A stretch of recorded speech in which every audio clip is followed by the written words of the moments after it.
Hi guys, Erin from Royal Blue here. Today we're going to get right back to the Dragon Top Pack, and you actually might be noticing I'm missing a few pages. My disc got corrupted and I lost everything, so I'm kind of starting over. But hopefully that won't take very long. So we really just have a few pages left that I want to go over, and it's stuff that's pretty easy. There's just like a tip here and there that I want to go over. So the first one we're going to do is this matching page. So first I'm going to get my images from GIMP and copy and paste them into my document. And then we're just going to resize them pretty small because we're going to be fitting 5 images here. I've tried to choose some dragons that look different. They don't have similar features, so it's easier to differentiate between them. But I guess the level of difficulty depends on who you're making these for.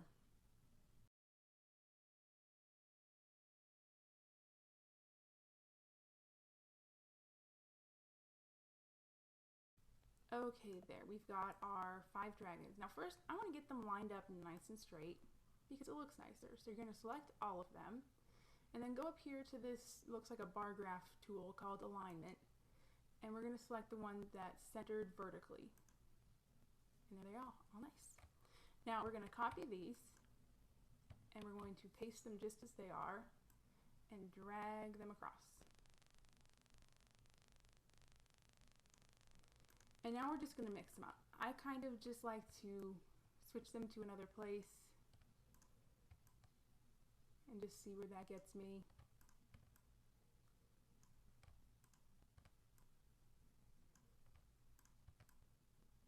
And then make adjustments as needed. Some of these dragons are overlapping, so I think I'm going to have to move the cave up, move Pumpkin up, move Fred up, move this guy up, there. And now we shouldn't have to center them again, they should still be centered.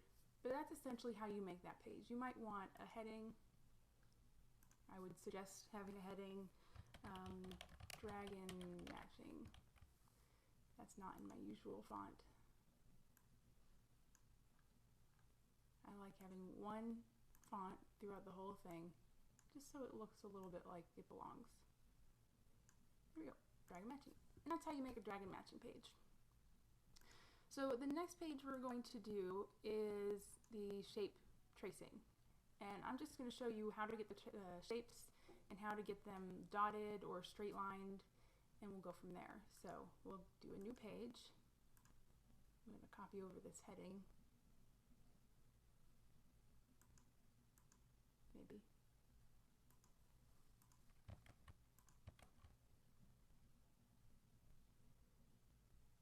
Nope.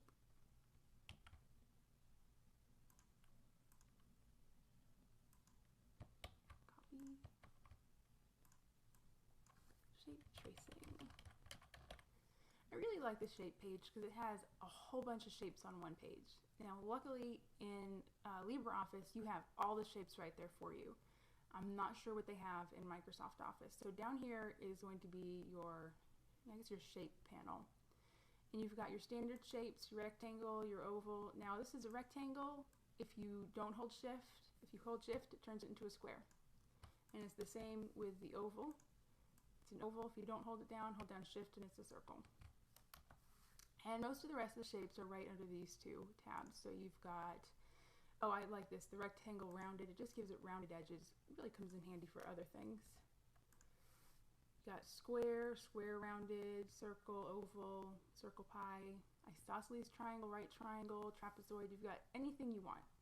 So I'll just show you how to get the border. We're not going to do the whole page.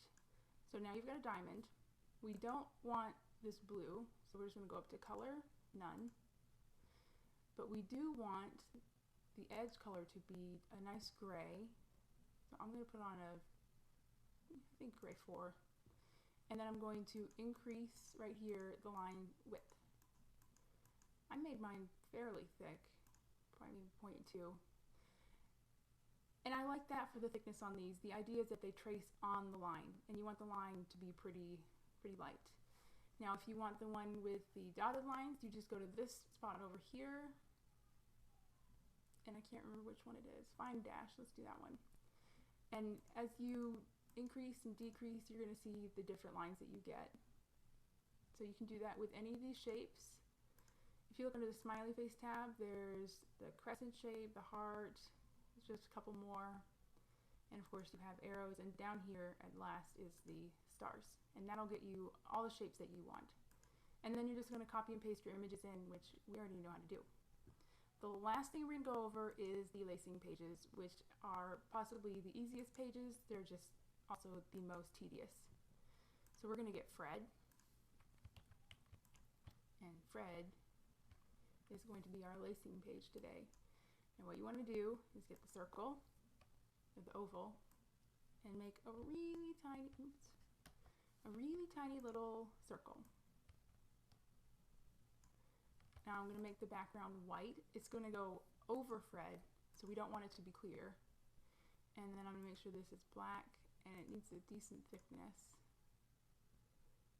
Might even put it at 0.4. And then you're going to put it right on Fred and just copy and paste this little circle all the way around. You want to make it a little bit away from the edge because you don't want the paper breaking. Although if people are laminating these, it should be stronger. And the tail obviously is too thin, so you're going to want to just circle right around here and avoid the tail.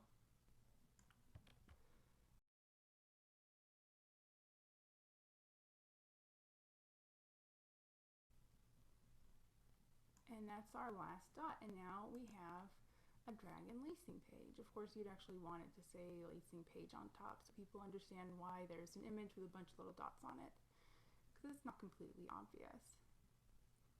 So I think that's all we've got for today.